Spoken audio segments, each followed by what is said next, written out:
欢迎大家又回来我的频道。今天会分享给大家一道适合减肥期间吃的小菜，高蛋白又低热量，营养还减脂，就是这道彩椒鸡丁。这是一块已经去了皮、去了骨的鸡胸肉，大概是400克。我们先把这些鸡胸肉切成丁。其实这道菜你也可以用鸡腿肉来做，但是如果是作为减肥餐的话，就更推荐用鸡胸肉做。大家都知道，相较之下呢，鸡胸肉的热量会更加的低。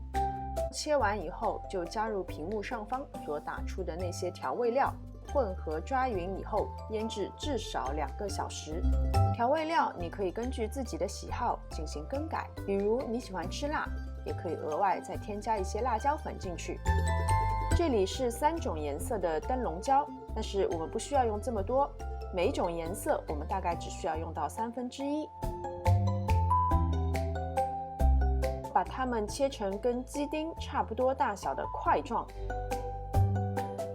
锅中烧热适量的食用油，先把鸡丁放入不停的翻炒，一直炒到大概9成熟的样子，就可以先把它们盛出。鸡胸肉千万不要炒过头，因为它本身的脂肪含量比较低，所以一旦炒过头的话，口感就会比较干，比较柴。鸡胸肉盛起以后，我们就用锅中的底油来爆香一些蒜蓉，加入切成小块的彩椒，略微翻炒以后呢，我们加入2小勺的生抽，少许的糖，少许的盐和100毫升的清水，大致翻炒均匀以后，我们先关上锅盖，焖煮半分钟。其实这里焖煮彩椒的时间呢，取决于你喜欢的熟程度。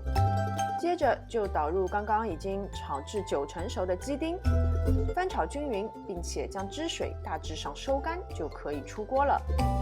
一盘色香味俱全的彩椒鸡丁就完成了。好啦，今天的视频就到这边，非常感谢大家的观看。喜欢我的视频，请记得点赞、分享和关注我的频道。我们下次再见。